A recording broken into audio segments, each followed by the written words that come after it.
What's up, Internet World? We're the News 19 Nerds. I'm Leroy. I'm Black Loki. I think we need to start again. Hello, Internet World. We're the News 19. I'm Leroy. I'm Loki. I feel like that's not a thing. They didn't have Black Loki? I don't believe his name was Bloki. I don't know that it wasn't. I'm looking at it right here. What was it called? It wasn't Bloki. Hey, they had an alligator Loki. They can have a Black Loki. Again, looking at it right here, there's no Bloki on IMDb. What's the guy's name? It ain't Bloki. Just saying, you ain't know what his name is, so until you do. I'm just... it might be Boastful Loki. No, it ain't Bloki. Let's stop saying that. Like that's okay. You don't want to get that in the ether. I don't want to coin that. You know how you felt about Winter Falcon? That's how I feel about Loki. Oh no! Well, now you should have told me that. Now I'm going harder than ever. But I did wear my Loki green in honor of this episode. I was going to say something very inappropriate, but I'm not. So let's move on. Appreciate you doing that. Save it for later. Great. Off camera. Yeah, episode 5. Journey into the Mystery. Yeah. Which is the series that Kid Loki. So there was a comic series that Kid Loki was in that featured Kid Loki called Journey into the Mystery. So I thought it was very, very like haha, tongue in cheek, kind of like Easter egg for comic fans who have been watching. A lot of Easter eggs in this episode. A lot of stuff happening around in the background. Like, oh, this is cool. That's cool. A bunch of memes and whatnot. Yeah. So I mean, just general thoughts about this episode. Go. Okay. That's a setup so y'all know. I enjoyed it. In our last review, we kind of talked about you were really feeling where the show was going, and I was of the mind of I don't know what's happening, and it's weird. I still don't know where they're going, but something about this episode, I think, getting, at least in my mind, they did a good job of the bit players that we saw, the character actors that we saw. I feel like even though they were only really in an episode, I really got a lot from those actors, and I thought the script was handled pretty well. We talked about in Review for Tomorrow War, a thing that really upset us was the supporting characters didn't have much to do, or the way the writing was. I felt like this... Bullet sponges. Yeah. To me, I felt like the scripting of episode 5 helped the supporting characters more, and I understood what they were coming from, what they were doing, and when certain things happened, like that felt earned to me. I really enjoyed this episode, but I'm kind of like, okay, enough. Like I'm, and I say that because maybe I'm a little impatient, but I want to know who's behind the TVA. Sure. And I really want to know what Ravonna, whatever her name is, Renslayer. Yeah. I really want to know who she's working for. Like, what does she know? What does she not know? Because I'm not feeling the dumb. I don't know. I'm just going along with this whole charade. I kind of wanted her to be like working for whoever was behind the scenes, but it seems that she's just as lost as everybody else. Yeah. Which really bothers me because it's like, how are you in charge of an agency and they're just puppets? Yeah. And you working for the Chuck E. Cheese dolls. That just really kind of bothered me, and I really wanted more from this episode. Okay. So as much as the kid in me got like, oh my gosh, ice cream, candy, cake, I wanted some meat. And that's my only rub in this episode. I wanted more meat. I got the vote Loki, I got the double crossing, I got my classic Loki. Richard T. Grant is freaking amazing. E. Grant. I almost said it. Is it E. Grant? I thought Richard it was T. E. Grant. I only said that because IMDb says Richard E. Grant.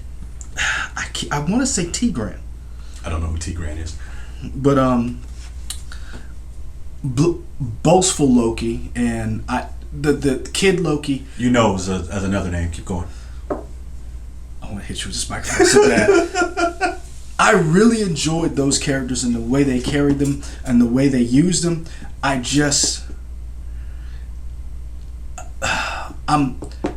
need to know, because I cannot have this be like, find out what happens next in Fantastic Four in 2027. Yeah, for sure. But I mean, I felt like Marvel, and I'm not saying that they're right for this, but I feel like Marvel has kind of been doing this since WandaVision, we're really not getting a lot in these episodes. It seems like we're getting little piecemeal things. Well, and it's just building up to movies. Well, this is the thing. I will say this, and in these episodes, what it seems to be is they're rounding out certain characters. So I think what they're doing is they're giving you that character development that you're not going to get in a movie. So we never got to see, unless you were a comic fan, you probably didn't realize that Scarlet Witch and Vision had this huge family, this big romance, and you didn't really get to see that play out in the movies. Right. They had very little screen time, so sometimes that death wasn't earned for some people, and they wanted to see more. So you got WandaVision, which was a very good character development show. It introduced Monica Rambeau. We got her. We got to see Agatha. We got introduced to Agatha, and we got to see who the Scarlet Witch really is. Sure. So, and we got to see her earn the name the Scarlet Witch. So we got that, and then in Winter Falcon we got the Captain America. Even though Steve Rogers handed Sam Wilson the shield, we get to see him embrace what it is to be Captain America, and then we get to see the Winter Soldier, Bucky, come to terms with who he is and what he is. So you're not going to really get that in the movies. So in this, we're getting to see more of a character breakdown of who Loki, our Loki is. I guess is 616, the MCU sacred timeline, whatever you want to call it. But also what variations of the Loki are, and I think that's great. Don't introduce something like the TVA, get me all hot and bothered, and then be like, yeah, it's a sky monster and Chuck E. Cheese robots. Like that, I am going to be upset if I do not get some type of real conclusion to this, and I think this is the only time I've actually felt like that. Okay. So what would you rate it? Oh, this is an excellent episode. Okay. I'm definitely going to give it a 4.5. 4.5, maybe a 4 out of 5 Loki alligators. Okay. I'll give it Gators. Okay. I would give it 4.5 out of 5 Black Lokis. Easily. Yeah, I like the pacing of this episode, Sylvie, and seeing him, these little moments between Loki and Sylvie. A lot of people are speculating she is the Enchantress, and they're slowly building the Young Avengers through all of these little shows and movies. And so we know we're going to get Haley Steinfeld and Hawkeye. So we know we're going to get Hawkeye, the female version of Hawkeye. Kate Bishop. Thank you. We know we got Torres, who got the old wings from Sam Wilson, so that's another one we could possibly see. We saw the twins in WandaVision. So we saw who's the guy in Winter Falcon? Just Torres. He got the wings. No, but the other guy, the grandson of Isaiah Bradley. Patriot. Yeah. We saw Patriot. Yeah. So it could be they're just all these shows are building the Young Avengers slowly. Sure. But I want that question answered. How did the TVA steal all these people and turn them into variants? And how has no one been paying attention? Yeah. Like that, to me, that, and maybe we're going to get a little bit of that. I just feel like maybe in a 30 to 45 minute episode, this is going to be a very big haul for them to pull off. I think we need to prepare ourselves to maybe be slightly disappointed. I feel we've talked about in the past that the final episodes of these seasons, like, they have some good highs, but maybe they're not like the best way to end a season. Because I definitely felt some lows, and it was great to see Sam Wilson get that shield, but there were still lows in Winter Falcon for me for that last episode, and same thing for WandaVision. Seeing her in her full power was awesome, but it wasn't a continual high like I wanted. See, and I'm the opposite. I agree with you on Winter Falcon. The WandaVision, I really enjoyed how that ended and where it ended. Excuse me. There were some questions about where does White Vision go. after he'd had to prove he was not a robot. So you're okay with the White Vision, but not a Black Loki? Yeah. Okay. Just saying. Have you met me? Okay. Cool. Yeah. Insert racist thing here. Okay. Cool. Because that's what you were trying to get me to do. Yeah. I saw where you were going. I saw where you were going, sir. Watch the tapes. Trying to lead me down that path. I shall not go. Okay. Cool. Like Gandalf said, you shall not pass. Mm-hmm. No, I really felt like WandaVision. Okay, there was, and plus that was, to me, that the way they ended it, I feel like the pandemic had something to do with part of it, because I feel like Darcy's character kind of got a disservice. Sure. Because she was so integral earlier, and then only to see her in the little bits and pieces at the end. I personally loved Sam Wilson's evolution and Isaiah Bradley, but I felt like the Flag Smashers kind of got left in the, and same thing with U.S. Soldier or U.S. Agent. Mm-hmm. So I'm kind of like, ugh. So are you wondering like who's going to get left in the lurch here for Loki? Yeah, so I'm wondering, are we going to get, like, at the end of it, are we going to get this great moment between Loki and Sylvie or one of them, and then Owen Wilson doesn't get his moment, or that woman I hate, who is, I'll give her credit as a villain. Do your thing, Goo. As a villain, she's been the worst.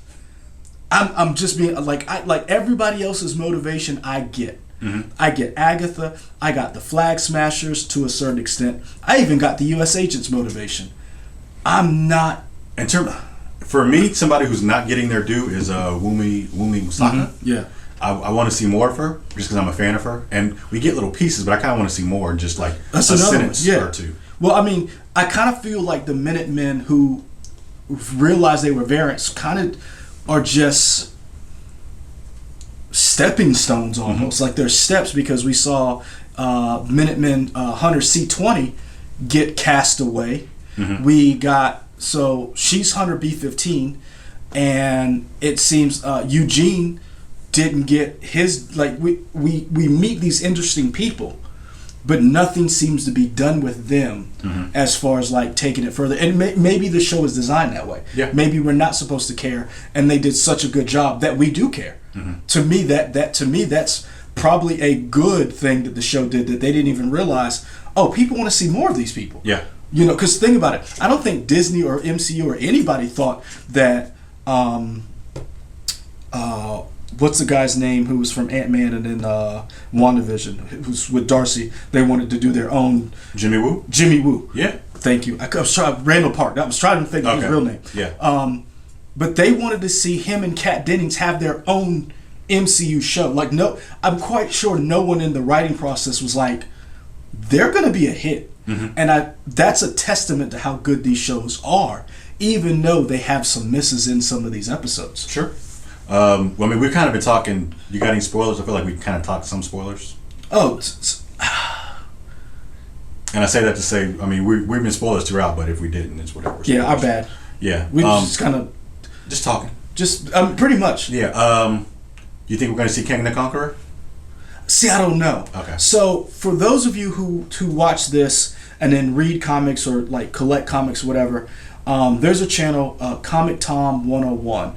They do a weekly top 10 list based on the comic app. I cannot remember what the hold on. It's called Key Collector. Key Collector. So basically, they do this top 10, and then there's actually a top 20, but they curate the 10 top comics. So, do you remember a scene where they were driving and there was a Sphinx in the background? Vaguely. Okay, so that scene supposedly is this big deal to a lot of people, that they were specking on a Fantastic Four issue, that they believe that Sphinx is actually a time machine, and Kang was able to move through the time using that machine. I've seen a lot of Easter eggs of people pointing to this is something that ties to King the Conqueror again. I guess, and there's supposedly the city at the end might be Chronopolis, which is his place. And I guess the dragon is also tied to him. So it's a lot of that I'm getting. I bring that up because I really love the fact that I don't know if it's Kevin Feige, is his directive. I don't know if it's the writers themselves. The one person I'd like to point out is if you go, Michael Waldron is the creator of this show. Yeah. He's known for two things that will blow people's minds that I think will kind of give us people a little bit more, feel a little more comfortable with this. Rick and Morty episodes he's produced, and he's also a writer on Doctor Strange and the Multiverse of Madness. Sure. So it's almost, I kind of feel like, even though I may not get exactly what I want in this show, with him helming this show and then writing Doctor Strange and the Multiverse of Madness, maybe we'll get some sort of continuation of some of these characters or themes in that movie. Yeah. So, I mean, if you write some Rick and Morty and produce some Rick and Morty episodes, expect wild stuff. Wild stuff. So yeah, I'm really liking this show, but I'm just kind of like, I said it before, and when we first started, this could be one of Marvel's misses. This is like the most, because you have take such a lovable character who is Loki and an evil character, an anti-hero, and how do you keep him in that gray area? Yeah. I would like to see more from Sylvie. I'm pretty sure she's probably done after this episode of Loki, the last episode. But I like the actress and the character, and I'd like to see Sylvie in other stuff. I don't know if she's going to go other places. A lot of people are speculating, and not just comic-wise, they're speculating she is the Enchantress, because they keep using the term enchant. And it could be that she could be the Enchantress, and she could be another member depending on where she goes, because a lot of people were like, the way we were introduced to her, like, well, she was the villain. Well, technically she wasn't. She was just going against the people who ripped her from her home, and said she was a Nexus event and put her on the run. I try to kill all them people too. There we go. I mean, look, I'm sorry, when you do something to somebody, and I'm coming for you. I mean, I say what you will. I understand Killmonger. We had this discussion this week in the newsroom. I understand Killmonger. You left this kid in Compton, or was it Oakland? Oakland. Left him in Oakland during the bad times, not when Steph Curry was there. Right. You left him. You killed his dad, and then was like, deuces. And then he sees the way the world is, and you guys are eating good. I'm not saying I'm not saying I agree, but like Chris, I understand. I understand. So I don't see Sylvie as a villain. I see her as somebody who's like, I gotta get you for you get me, because you came for me as a child, and Sylvie. It would be interesting to see more of that. Like, so we saw her get taken as a kid. I kind of want to see, like, how'd she get away? She adapted. Yeah, I just felt like, how did you get away, and how did they not prune you right there as a kid? Well, she got the time pad, and she was. We see that she's smart. We see that she is a Loki, so we know that she has the ability to be manipulative, conniving, all of these things, but she's doing it in self-preservation. She's not doing it to take over the world and have people kneel before him, and you know, like Loki did in the first Avengers. Shout out to Richard E. Grant, classic Loki. Again, that since we are in full spoilers, I felt like he had enough lines and time on screen that when he did die with his glorious purpose, I felt that. I was like, that's good. In the short time he was there, I thought he served his purpose. I really was upset he died. Like, I really didn't want him to go. But that's good, right? It is, but it's like, it's one of those things where, like, I wanted to see more of him, and and that's just selfish. You know, Leroy sitting on his couch at home, like, no. I really enjoyed him. I really enjoyed Kid Loki when he was like, well, what's your claim to fame? He's like, I killed Thor. Yeah, and just dropped the mic. It's like, this all around, this is a great episode. I really enjoyed it. I'm so hesitant for the final episode, because there is, and I'll say this, The Mandalorian has done a very good job of ending the season very well. Like you don't know exactly what's going to happen, but you feel satisfied at the end of both seasons of The Mandalorian.